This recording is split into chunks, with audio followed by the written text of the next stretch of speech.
a bold prediction here. The Yankees sweep this series in 2 games. I think the Yankees have to either get to Crochet or at least make him work where he's out of the game somewhat early. I think Fried cruises 6 innings. I expect the Yankees to do some damage against the middle of the Red Sox pen and win a pretty close game 1. The bullpen makes it close but holds out late. And then I expect the Yankees offense to take care of business in game 2. And I expect a sweep.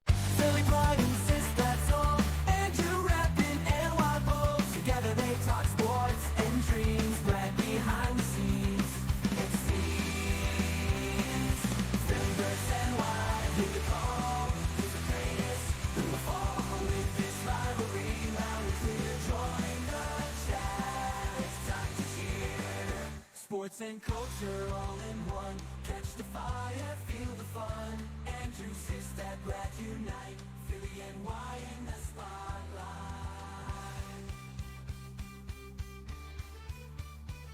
Hey everyone, welcome to episode 71.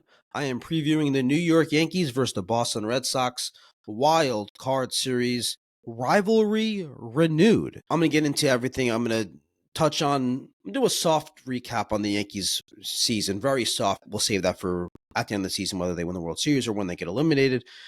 We'll do a deep dive into the players, into everything about the team this season. I'll touch on it just to set the stage for the series. We'll touch on the Red Sox.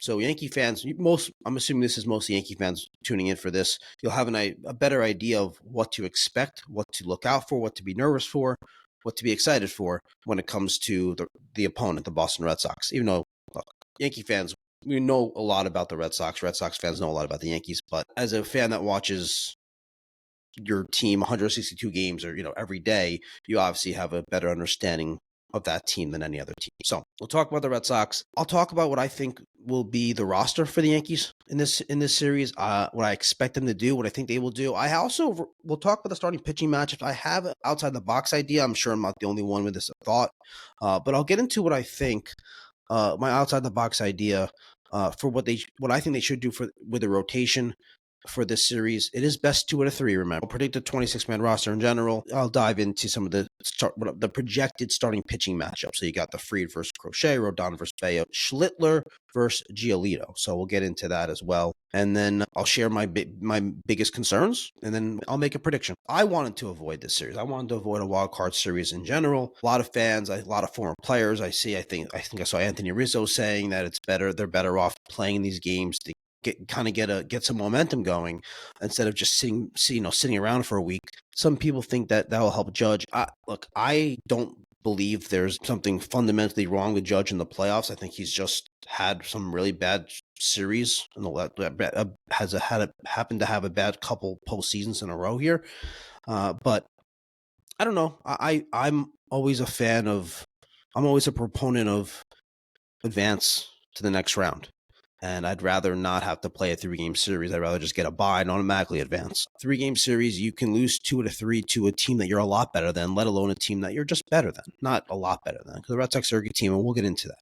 All right, so let's start out with let's set the stage. So the Yankees, this is actually kind of funny. The Yankees finished 94-68. They finished red hot. 94-68 is actually the same record that they had last season. Crazy to think that how this season felt. It felt a lot worse than last season. Yankees have been doing this thing for a couple of years now where they get off to a hot start, and then summer months they struggle. They've been usually play around 500. This year was much worse. And then in the fall, they turn up again. And that's what happened this year. Yankees, some mid-August to the end of the year, best record in baseball. So many things went wrong in the summer months, and so many things went right late August and September. So Yankees closed out the season strong. They finished 94-68. It's tied for the best record in the American League. I believe it's tied for the 3rd best record in the majors, but because they happened to be in the division with the Blue Jays, who were tied with them for the best record in the American League at 94-68. Blue Jays dominated the Yankees in the season series. Blue Jays get the tiebreaker. Yankees, instead of the AL East title, the number 1 seed, they end up being the number 1 wild card team and the 4th seed, which plays the number 2 wild card team, and the 5th seed, which happens to be the Boston Red Sox, as we set up a Yankees versus Red Sox series. Fun stuff for baseball fans. Nerve-wracking for Yankees and Red Sox fans, but look, it's gonna be a fun series. I'm very excited for it. I go in with good amount of confidence, but reserved confidence, and we'll get into that. So some key stats for the Yankees. This is just before we go into the stats. This Yankee team, if you for some reason haven't noticed, is an elite hitting team. They have the best lineup in Major League Baseball. Check this out. They're first in weighted runs created plus, first in runs scored, first in home runs, first in OPS, first in OPS plus, first in walk percentage, first in slugging percentage, first in weighted on base average WOBA, first in expected WOBA, second in OBP. So elite at hitting. But the negatives, they're not that different than last year. They're not as bad in certain areas as they were last year. But again, the defense, 14th in defensive WAR, 12th in defensive runs saved, and 19th in outs above average. Now, the base running, 19th in runs, 28th in extra bases taken, 5th in stolen base runs added. They're 11th in times thrown out on the bases, which is actually they're actually, if you remove caught stealing, which counts in that stat, if you remove the caught stealings, they actually have the second least times thrown out on the bases, which I know Yankee fans are going to be probably like taken it back by. There's this public narrative, this herd rhetoric out there that the Yankees just run through outs and they're like a dumb base running team and they make stupid mistakes on the base paths. That's not really the issue. The Yankees are not a good base running team, but the issue isn't that they're reckless. The issue is that they're not aggressive enough. They actually like hold back too much. They don't take the extra base. But no, overall they're a bad base running team, and they're 19th. They're 19th. I mean, they're 19th in runs added, just to show the lack of aggressiveness. 28th in extra bases taken. So bad base running team, just for not exactly the reason that most people think. The pitching. So the pitching. Before I get into the pitch, I think it's important to note for the playoffs, the overall pitching really doesn't matter as much because you're only pitching your best pitchers. For a 3-game series, it really does not matter. It really matters the 3 starters and then your 4 or 5 key relief pitchers. That's really what matters in a 3-game series. So you can take these pitching stats, and if you want to throw them out. If you want to value them. I'm just going to spit them out. Overall pitching, I'll get into starting pitching and relief pitching as well. Overall pitching, 14th in adjusted ERA, that's ERA minus, 5th in adjusted FIP, fielding independent pitching, 12th in WHIP, 7th in K percentage, 25th in walk percentage. Starting pitching, 7th in adjusted ERA, 8th in WAR. But relief pitching, this is where the Yankees really struggled. This is probably their biggest weakness going to the playoffs. 24th in adjusted ERA, 21st in WAR, 21st in home runs per 9 for relief pitching. Really bad. And this is an organization that's year after year just had put together great bullpens. Not this year. It has not worked out. Devin Williams actually had some good underlying metrics, finished the season really strong. I think he had I might be rounding up a little bit, but in his last 20 innings, 40 Ks. You feel pretty good about him going in. Bednar's been really good. But yeah, the bullpen's been a problem all year. It really has been. Doval's been terrible since coming over. Luke Weaver's had his significant struggle since coming back from injury. Fernando Cruz, since coming back from injury, has struggled. So you don't feel great about it, but you also can look at, compared to, you look at where the place that Devin Williams is in right now, the best he's looked by far all season. Luke Weaver has now seemingly kind of starting to put it together after a few good outings. Bednar's been really, really rock solid with, I think, a 2.3 ERA, something like that with the Yankees. He's been really good. He puts guys on base, but he's been really good. You feel pretty good about Tim Hill as a lefty. I feel like with Fernando Cruz, you have to feel pretty good.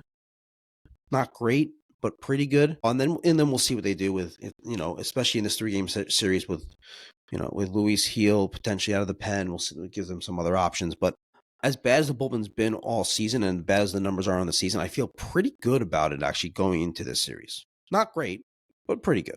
Put all of that offense, the hitting, the base running, the defense, pitching, all together. The Yankees had a plus 165 run differential, which was second in Major League Baseball. So in those summer months, the bullpen was blowing games late. They were finding ways to lose games. There were some bad base running blunders. There were some defensive issues. They were doing some weird stuff where they had DJ LeMahieu, like they were trying to force him in like they're to play second base, and Jazz was playing third. Obviously, once they put Jazz back at second, the infield defense got better. Volpe got past whatever he was going through, which, by the way, we'll talk about Volpe and Caballero in that shortstop situation. My overall view on this is the Yankees were a great team this regular season, and they're going in to the playoffs playing really well. Their pitching's in a good place. We're going to get into the starting pitching. You need 3 stars in a 3-game series. The Yankees' issue is their depth starting pitching, not at the top. At the top of this rotation, even though they lost Garrett Cole in spring training and they lost Clark Schmidt early on, the top of the rotation is really strong. And the bullpen, when you only need 4 or 5 guys to rely on in a 3-game series, they have 4 or 5 guys that are in a good place right now. I feel a lot better than those numbers suggest. All right. Let's get into the roster. 26-man roster. Let's just go through it really quickly. Right off the bat, you got Austin Wells, you got Ben Rice, you got Paul Goldschmidt, you got Jazz, you got Volpe, you got McMahon. That's 6. You have Caballero, clearly going to be on the roster. I'm just going to say Rosario, clearly going to be on the roster, is already bad. That's 8. You got Stanton 9, Judge 10, Belly 11, Grisham 12, and we'll do Dominguez 13. Now, for 3. That's 13 hitters. Now, you could do 13 hitters, 13 pitchers, but for a 3-game series, I don't think you only need 3 stars. I don't think you need more than 12 pitchers. I'm going to think that there's value in having a third catcher, JP Escara. I think you if you go with Escara, it'll give Boone options, either pinch hitting, pinch running, defensive replacements, different things with his 2 catchers who are both left-handed hitters. So, especially if one of them is playing first base. So, I think that it makes sense to have that third catcher for late game utilization of the bench, pinch hitting, pinch running, things like that. So, I'm gonna say Escara will be the 14th hitter or position player on the roster, and I think that's going to be the biggest decision. I actually think I forgot Slater earlier. So yeah, Slater's in. He would make 14. That'd be 14. Yeah. And I think Slater and Rosario, you're potentially starting them game 1 against Crochet. Either way, just for potential pinch hitting opportunity situations off the bench, I think you go with the 2 righties, those 2 bench righties. If you want to include Caballero as a bench righty as well, yeah, that's 3. I think Caballero probably starts at third base against Crochet. We'll get into that, but I think you go 14 hitters. I think Escara is the 14th hitter. I think Slater's in on the roster, at least for the series. I think Escara is on the roster for the series, and you go 14 position players, 12 pitchers, and then the 12 pitchers. The 12 pitchers are pretty simple. You go Max Fried, Carl Rodon, Cam Schlittler. I assume Luis Heel will be on the roster and available either in long relief, out of the pen, in some role. The ideal situation would be he's on the roster, not used. That's 4. Bednar, Devin Williams, Luke Weaver, Fernando Cruz, Tim Hill, and then I would say Doval. He could be used in situations against righties where they like his slider. He'll play. So that's 10, and then I guess the last 2 spots you can I guess you could do Will Warren. I think they would do Mark Leiter. The Yankees believe in Mark Leiter. I don't trust Mark Leiter at all, but I think that okay. I think Mark Leiter, and then I guess you can go for that last spot. You can either do Paul Blackburn. I don't know if I'd want to do Paul. If I'm doing Paul Blackburn, I think I'd rather just do Will Warren, but I would think that they would want that second lefty, Ryan Yarbrough. He can also give them innings in like an extra inning game. I think it'd be nice to use that second lefty. So I think they'll go Ryan Yarbrough as in that last spot. That's what I would do. So yeah, I think that's 12. So that makes up the 26-man roster. So that's kind of where I expect them to go. The extra catcher, the 2 bench righties, or the 3 bench righties. Obviously Caballero is obviously on the roster. And I think Rosario and Slater will be. I think you go with the extra catcher. You go 12 pitchers. And yeah, I think you'd want the second lefty with Yarbrough in that last spot. And I think the Yankees will go Leiter. I don't really love their other options anyway. I guess you could go Warren instead. I don't know if I really trust Warren in runners on first and second, no one out fifth inning role. I think I'd probably prefer Mark Leiter than Will Warren in that role. So ideally, they don't have to pitch Mark Leiter in this series unless it's a blowout in the Yankees' favor. That's kind of that's what I expect for the roster. Okay, so moving on. Let me give you a little bit of a Boston Red Sox scouting report for you Yankee fans out there. So this is a interesting team. They were, if not led the league led majors in errors on defense. They're towards the top at least. Don't pay attention to that. This is an elite defensive team, specifically in the outfield, led by Cedanne Raffaela in center field, and an elite center fielder, maybe the best defensive center fielder in baseball. They have Bregman's a really good third baseman. Trevor Story's had some issues throwing, but he has good range. He's still a good shortstop. The Red Sox are a really good defensive team.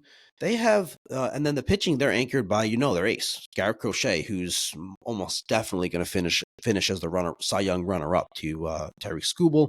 He'll be pitching game one. Garrett Crochet is awesome. He's been really good against the Yankees. He's been really good against Aaron Judge.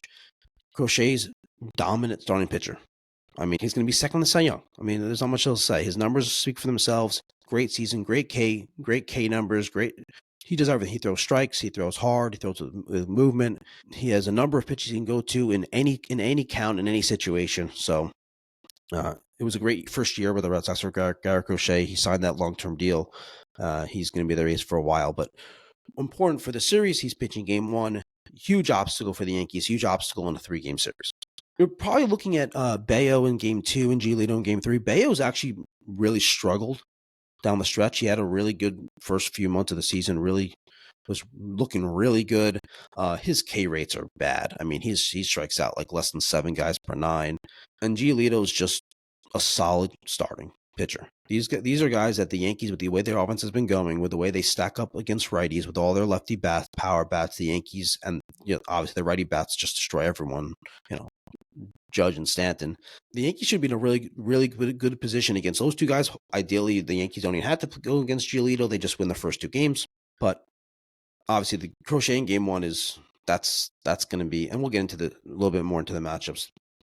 But yeah, Crochet is awesome. So, but the rest of the rotation, not great at all. Advantage Yankees. Bullpen.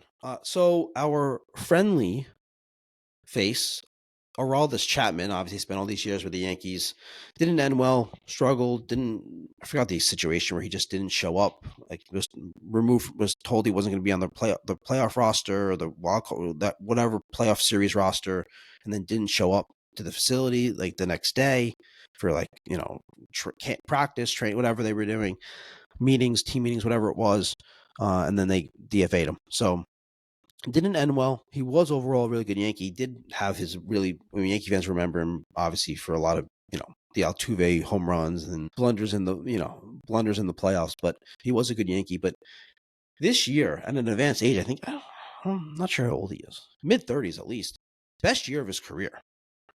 And this is a guy that looked like he was on the decline. He was aging. He signed like a $7 million contract this year with the Red Sox, something like that.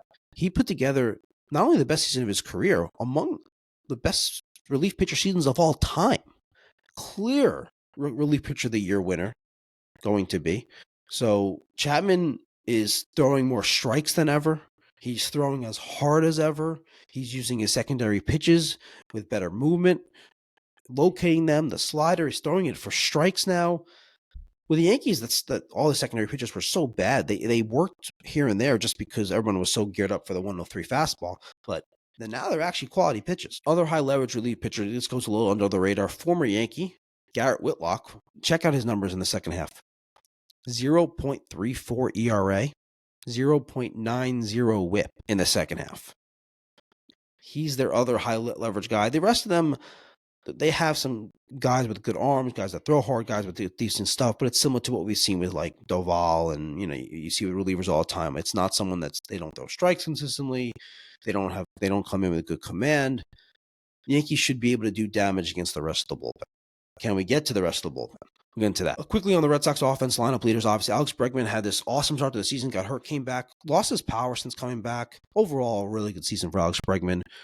He will most likely opt out of his contract and become a free agent. We'll see if he stays with the Red Sox, but for now, Bregman is a very good defensive third baseman, and just an awesome hitter. And Yankee fans, he's always killed the Yankees with his days with the Astros. So watch out for him. Trevor Story had a bounce back season, really good offensive season, really bad first half, really came on strong the second half.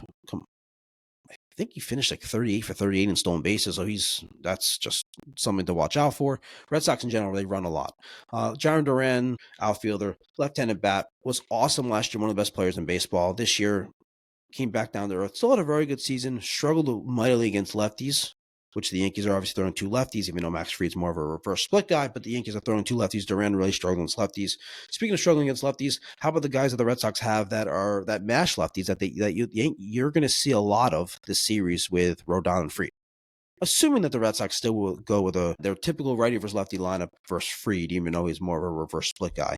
Former Yankee, Rob Refsnyder, mashes left-handed pitching, just kills left-handed pitching. We'll see him in the lineup in the outfield, probably maybe like cleanup or top 5 in the lineup. Romy Gonzalez he actually platoons with Nathaniel Lowe, who they picked up after he was DFA'd by the Nats mid-season or post trade deadline, actually. Romy Gonzalez, really good against left-handed pitching. So you expect him to start against Fried and Rodon. Nate Eden's a corner outfielder. He also is a guy that's likely in the lineup against lefties, will likely an option to pinch hit against lefties as well. You'll see a good amount of Nate Eden in this series. The Red Sox look a really high on base team. They get on base, they run, they're really fast. They cause a lot of trouble, a lot of problems on the base pass for teams, but there's not much power. They traded Devers, obviously lost a lot of power there, and then their high-end prospect rookie Roman Anthony got hurt. He has an oblique injury. He's out. He also had a lot of power. So Red Sox, without those two guys, really don't have much power. But it's a balanced, good roster that can put out lineups against righties, against lefties. Obviously, if there's a game 3 that you have Schlittler, that would be the righties. It's a good lineup, and then they get on the bases and they cause havoc, which goes back to what I was saying about the Yankees should have a scar on the roster. You want that third catcher. For a situation like this, you may not want Ben Rice late behind the plate in a late game situation. Say you pinch ran or pinch hit for Austin Wells, and then you want to slide Rice into catcher and goalie at first. Maybe you want to put a scar at catcher, who's better at throwing out runners and controlling the running game. Rice was a pretty good catcher this year, but didn't do a great job of controlling the running game. So something to consider. Let's get into the projected pitching matchups now. It's fun stuff. So Max Fried in game 1 versus Garrett Crochet. Now we talked about Crochet. All right, let's just I'll compare them head to head. See if I can share the screen. All right, so this is this year. Obviously, Crochet, the numbers are similar. Both had 31 starts. Very similar in the innings. I don't believe this includes Max Fried's last start for some reason. It may not include Crochet's last start either, though. So, but yeah, either way, even if it's, you get the point, though. Obviously, very close numbers. ERAs are close. Adjusted ERA, 13% better for Crochet. These numbers for Max Fried, 2.92 ERA, 140 adjusted ERA plus, that's adjusted per league average and per ballpark, 182 strikeouts, 23.5 K percentage. Obviously, just compare that to Crochet's 31.5. Look at the walks. It's crazy. These numbers are the walk percentage. These numbers are incredibly close. Incredibly close. It's a fun matchup. Garrett Crochet, you're looking at, as I mentioned, almost certainly the runner-up for this AL Cy Young. Max Fried, you're looking at, top 4 finish. Max Fried had that stretch post All-Star break with his, he had the blister, and he had like a 5 or 6 start stretch where he struggled, and that ruined his Cy Young chances, and it made his numbers overall less absurd. Still, it was an amazing season. Those numbers are great. A little less absurd. Obviously, look, Crochet has to go against a much better lineup. The Yankees lineup is much better, and I love what the Yankees did at the deadline. The Yankees have put together a roster where they've given Boone, Cashman's given Boone these options to go a righty heavy versus lefties, max out on these righty versus lefty splits, which Crochet has significant splits. He's dominant against both, but he is unhittable against lefties. And he is hittable against, he's a little bit more, he's much more hittable against righties still. He's still dominant against both, but it's different levels of dominance against lefties, which is just, it's absurd. And then when they bring in the bullpen, the Yankees can do different things. Now, look, I do want to predict something here that I think that because the Yankees have been able to see Crochet a good amount this year.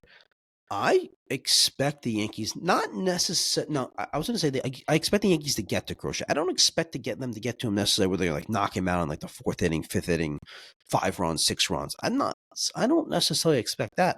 I expect them to, at the very least, make him work, make him throw a lot of pitches, make and get him out of there, and make him work, make him throw a lot of pitches, and get him out of there after 5, and get into the bullpen. And as I said, outside of those top 2 guys, a lot of hittable guys in that Red Sox pen. I'm pretty confident against Crochet. Even though Crochet's had a better season than Fried, I like this matchup with the Yankees. I like how the Yankees match up against Crochet here. I think I with all the righties they're able to put out there, and I really do trust Max Fried. Max Fried finished the season really strong. I do trust Max Fried a lot as well. That should be fun. I'm assuming the Red Sox go with Brayan Bello in Game 2. Yeah, I assume the Red Sox go with Bello in Game 2. Again, I'm assuming the Yankees are going against Rodon. The Yankees are going to put out Rodon. Rodon was awesome this season. Rodon, incredible season. He pitched 190. He threw 195 innings. He had struck out 203, an ERA 3.09, a WHIP of 1.05. If you care about wins, he had 18 of those. Just a dominant season for Rodon. The changeup was a difference maker for him. Obviously, we know about the high fastball. We know about the slider. The changeup was a difference maker, especially against righties, who he's historically struggled more against. Rodon was awesome. Rodon, and you compared to Bello, a better ERA, 3.09 to 3.35, a much better WHIP, 105 to 124. Rodon's a big strikeout guy, 203 strikeouts in 195 innings. That's obviously more than one strikeout per inning. Bello in 166 and 2/3 innings had 124 strikeouts. So he's not a strikeout guy. He pitches to contact. He's pitching to contact against a bunch of Yankee power hitters. So who know how to utilize the short porch, who know how to utilize their field, because it's all 3 games are at Yankee Stadium. So I do think that I don't know how you can objectively look at this and say this is not advantage Yankees. It's really hard for me to even think that you can do that. And that's assuming that that's what the Game 2 matchup will be. Assuming Game 3 matchup will be Lucas Giolito versus Cam Schlittler. Now, my hope is that there's no Game 3 and the Yankees just win games 1 and 2 and can just move on. But let's just say there's a Game 3 for and this is the projected starting pitching matchup. Lucas Giolito for the Red Sox, Cam Schlittler for the Yankees.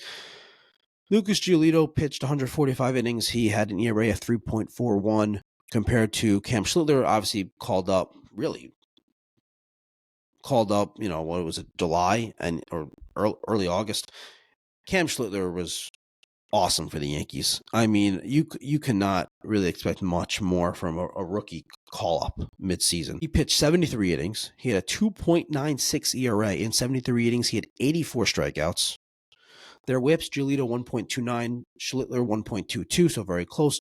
Obviously, Giolito started 26 games. Schlittler started 14. Opponent batting average against Giolito 239, Schlittler 217.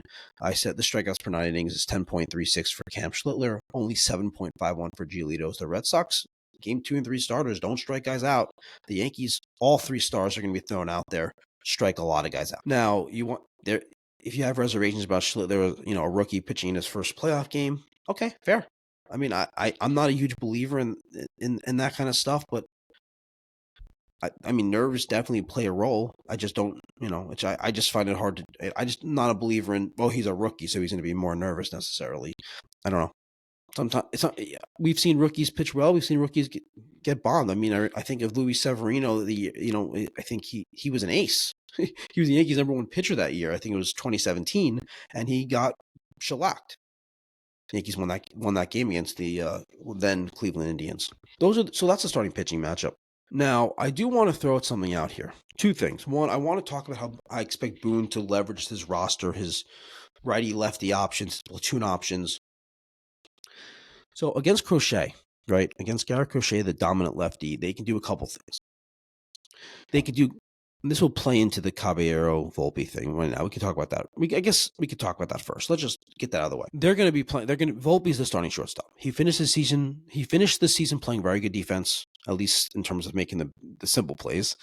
I wouldn't put much emphasis on a small sample size in terms of like metrics, in terms of range, things like that. But he finished pretty strong defensively. He finished pretty strong offensively.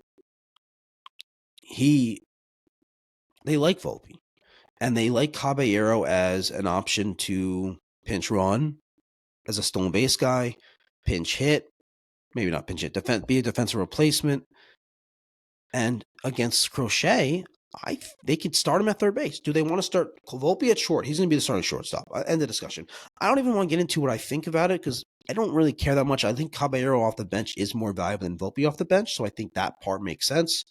I think that if Volpe's struggling in the playoffs, I don't know if I would do it after one game, but if Volpe's struggling, then maybe game 2 against righties, maybe even game 2 against righties. Say Volpe looks lost at the plate, makes some bad plays defensively in game 1, pull him. Don't wait. Game 2, put Caballero in as shortstop, maybe. That's fine. But for game 1, Volpe's going to be the starting shortstop again, especially against the lefty. The question is, do they start Caballero at third base over Ryan McMahon? Ryan McMahon is an elite defensive third baseman. He's not a very good hitter. With the Yankees, he's been a terrible hitter. He's always been pretty bad against lefties. Here's the thing. What do you value here? Here's the thing. Max Fried is a lefty starter that generates a lot of ground balls to third or into the left side. So what do you want to do? Caballero is a solid defensive third baseman. Do you want to go with your elite defensive third baseman Ryan McMahon, or does Boone decide to go with a very reliable, solid defensive third baseman Caballero, but the better bat against Crochet? And then you could obviously get McMahon in at some point later in the game as a defensive replacement. I don't know what Boone's going to do. I'm very curious. This is a decision he has to juggle with. I would go McMahon. I would value the defense, but I can understand why he would do Caballero because he probably views Caballero as a good defensive third baseman, and you get the better offense. We'll see, but that's an option. That's a decision to be made for sure. Then you have the outfield. I fully expect Grisham to be on the bench against Crochet in game 1. So that means Bellinger will play center field. Judge will be in right field. Obviously Stanton will be the DH, and left field. You could do two options. It's Rosario or Slater. Rosario is the better hitter for sure, but he's an awful outfielder. And we know how important left field defense is. In my opinion, it's not a decision. I'm starting Austin Slater in left field. I like his defense out there. I like him against the lefty Crochet. I don't want to start Grisham against the lefty. Grisham is a great option available off the bench. He can pinch hit. He can come in to play center field later in the game, even though he's not a very good center fielder. But I don't think that's much of a decision, and I do expect Boone to go with Austin Slater in left field in game 1 against Crochet, and then obviously you go back to the Grisham in center, Judge and right, Belly in left field against the two righties in games 2 and 3. I want to talk about my outside the box idea for the rotation. Now, I haven't seen this anywhere. I haven't heard anyone say this, but I can't imagine I'm the only one throwing this out there and hypothesizing this. I'm 100% in on Max Fried starting in game 1. 100%. But in game 2, now you may change this. I would change this if they lost game 1, by the way. If they win game 1, I don't think I want to start Carlos Rodon in game 2. And here's why. Well, I want to start Cam Schlittler. And why would you want to do that? Rodon's the better pitcher. Are you saying you trust Schlittler more? No, I'm not saying that. I want to start Schlittler in game 2 if they win game 1. Because if you start Rodon in game 2, he's not available for game 1 of the division series. Is the Yankees' goal to make it to the division series, or is the Yankees' goal to make it to the World Series and win the World Series? It's obviously the latter. I want to advance, but also put ourselves in the best position going to the DS, as opposed to having to start off with Luis Gil. I'd want to start off with, instead of either Schlittler or Gil, I'd want to start off with Rodon. And if I can accomplish that with Schlittler pitching game 2, that's ideal. Now, the other thing is this. There's a second thing. I feel better about Rodon pitching a elimination game 3 than Schlittler. What if they win game 1, Rodon pitches game 2, they lose game 2. Now you have that, if you're concerned about that rookie pitching in his first major league start. Now you just add it to the nerves. Now it's an elimination game. Now it's game 3. It's an elimination game, and you're relying on Cam Schlitter. I'd much rather have Rodon in that situation too. To me, it's an outside the box idea. I don't expect them to do that. They're gonna play it straight up. They're gonna take game 2 just as seriously as they take game 1. They're not gonna be looking ahead at the DS. I understand that perspective. I'm not upset with them for not doing it. It's just an outside the box idea that I think makes sense. That's what I would do. But again, I don't expect them to do it. But yeah, yes. So I would start Schlitter in game 2 if they win game 1 to try to save Rodon for game 1 of the DS, or have Rodon for an elimination in game 3. Okay, moving on. Just want to talk about the relief pitching usage. I think Boone has clearly shown what his preference is in terms of who he trusts and in what situations. Bednar's going to be closing. He trusts Devin Williams as this number 1 high leverage guy, like coming in late in the 8th inning, maybe in the 7th inning situation. He trusts Fernando Cruz.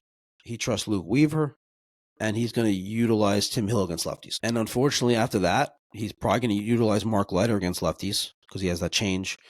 And then he's going to utilize Doval maybe against righties. Maybe I'm curious if he's going to utilize Luis Gil at all. I don't love the control with Luis Gil. I don't like throwing a walk guy, high walk guy into a relief situation in the playoffs, but hopefully you don't even need to go that far down in the bullpen. Let's talk about my biggest concern for the series. I think my biggest concern is that it's a 3-game series. And in a 3-game series, you can easily lose 2 games to a team you're a lot better than, let alone just better than. So that's my biggest concern. Crochet, I know that's the obvious one. I'm not as concerned about Crochet as I think as a lot of people are. My second biggest concern, and the biggest concern outside of it's just a 3-game series, is this bullpen. And I know I've said that I feel like it's in a pretty good place now. It is, but I still can't discount everything that's happened all season. I can't pretend that a situation could come up where we're relying on Mark Leiter or Camilo Doval or Ryan Yarbrough in a big situation in the 5th or 6th inning of a game or in an extra inning game. I can't fully get out of my mind the way Devin Williams pitched all season to a 5.5 ERA. I can't just remove that. I look at the underlying metrics and they were really good. Really good. Like he shouldn't have been this bad. It doesn't make any sense. And he probably will never be this bad again. But he was. He gave up a lot of homers. He was bad. Luke Weaver, since coming back from that injury, got hit really hard, gave up homers. I can't just ignore that and be optimistic about this bullpen. So this bullpen's been too bad all season. They've blown too many games all season for me to not be concerned. And that's, in terms of the Yankees roster, my biggest concern. If I want to give another thing, it's just the Red Sox stealing bases. They cause so much issues with that. And that's part of the reason why the Yankees struggled versus the Red Sox this season, because they just keep on coming. They keep on running. And it actually brings me to another thing I actually forgot about in terms of lineup deployment. I talked about the Volpe Caballero. I talked about McMahon. Or Caballero. I talked about Grisham or Slater or Rosario. I forgot to mention the catcher situation. So I talked about I wanted Ascar as the 3rd catcher on the roster, but I forgot to mention that, and this concern about the Red Sox running game brought it up and reminded me of it, is Ben Rice going to be in the lineup in game 1? Game 2 and 3 against righties, Ben Rice is the starting first baseman. But game 1, Goldschmidt's the starting first baseman. That's obvious. He's mashed lefties all season. He's been bad against righties. He's mashed lefties. Goldie's also the much better defensive first baseman than Rice. That's the clear starter first base. At catcher, what do you do? So Fried's last start, Boone got Rice in there to work with him. Probably because he wanted the option to see how it worked, to see how that fit. Because it's mostly been Wells catching Fried. So he wanted Rice and Fried work together. It went very well. Fried dominated. So maybe Boone feels comfortable with putting Rice in a catcher. My hesitancy with that is the running game. Wells controls the running game better. He's also a better framer. He's just a better defensive catcher. Rice, I know it's Garrett Crochet is a tough lefty, but Rice, I might call Ben Rice the second best hitter on this Yankees team. Maybe the third best after, Judge and Stanton. I don't know. Rice is an awesome hitter. I think you probably have him on the bench for game one. I think given it's a tough lefty in Crochet and Wells is better for controlling the running game, I think you want Wells at catcher for all three of these games. I think Rice starts game one on the bench and then is the first lefty pinch hit option that you pull in a big situation. Other concerns, Bregman scares me. He does. Refsnyder against Rodon. A lot of these righties against Rodon scares me. Not as much as against Fried. Fried doesn't really get many homers. He also is a reverse split guy. So for Rodon, yeah, the Red Sox, the righty dominant lineup against Rodon does scare me. With Gonzalez and Refsnyder and Eden and obviously Bregman. That scares me. All right. So let's close this out here. As we get ready for game one on Tuesday, very excited for Yankees Red Sox Wild Card Series. I'm going to predict. I'm a little bit of a bold prediction here. I'm going to predict that the Yankees sweep this series in 2 games.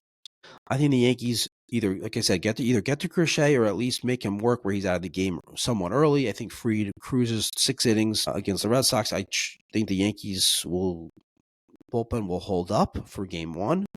I expect the Yankees to do some on offense, some damage against the middle of the Red Sox pen and win a pretty close game one where they score 5 or 6 runs and they win. No, they score 5 or 6 runs and they win.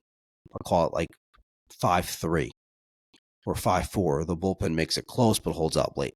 And then I think in game 2, I would start Schlittler. They're going to start Rodon. I think the Yankees are going to hit Bayo. Assuming the Red Sox start Bayo, but even to start Giolito, I expect the Yankees offense to take care of business in game 2, and I expect a sweep. So going forward, if we have to mourn the Yankee season after this series, we will do that. We'll have a Let's Mourn the Yankee Season episode. If we get to preview the ALDS, we will do that as well. We're also going to have a bunch of Phillies content as well. We'll preview the Phillies NLDS series. Coming up, we also have some NHL previews and NBA previews and on the pod. So it's a busy time of year. We got MLB playoffs. We got the NFL. We got a lot going on. So everyone, stay tuned into the pod. So if you haven't subscribed, please subscribe. Turn on your notifications. You'll get notified when we have our episodes coming out. When our shorts come out, you'll be up to date on everything that's going on here at Fanatics and Analytics. Everyone, thanks for tuning in. Please give us a like. Please subscribe. Let's go Yankees.